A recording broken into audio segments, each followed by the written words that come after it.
निजामुद्दीन औलिया का नाम तो आप सभी ने सुना ही होगा।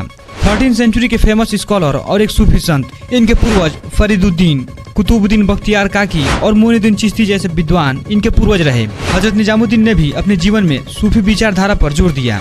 निजामुद्दीन औलिया ने अपने जीवन काल में दिल्ली सल्तनत के तीन साम्राज्यों को देखा, जिसमें गुलाम वंश, खिलजी वंश और तुगलक वंश थे। 14वीं सेंचुरी के फेमस हिस्टोरियन जियाउद्दीन बर्नी का दावा है कि दिल्ली के मुसलमानों पर उनका गहरा प्रभाव था। जियाउद्दीन बर्नी का ऐसा भी मानना था कि तुगलक डायनेस्टी के फाउंडर गियासुद्दीन तुगलक के साथ निजामुद्दीन औलिया की शुरुआती बातचीत और ताल्लुकात अच्छे थे, लेकिन एक सूफी और रूलर होने के कारण इनकी आपसी संबंध जल्द ही कड़वाहट में बदल गई।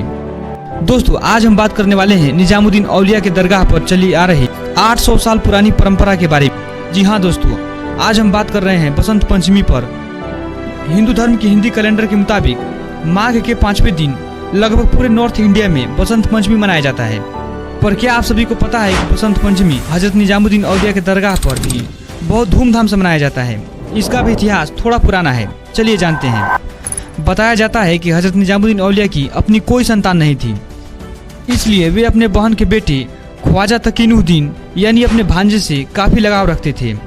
एक दिन अचानक किसी बीमारी के कारण ख्वाजा नूह का निधन हो जाता है। तो इसके बाद निजामुद्दीन औलिया काफी उदास रहने लगे और वे अपने निवास स्थान चिलाए खानगाह से निकलना बंद कर दिया।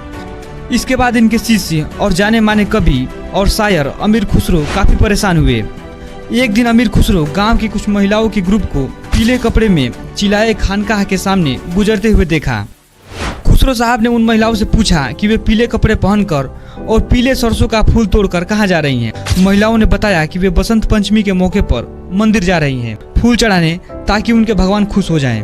उसके बाद अमीर खुसरो ने भी सरसों का फूल तोड़कर पीले कपड़े पहनकर निकल पड़े अपने गुरु निजामुद्दीन औलिया के चिलाए खानकाह पर।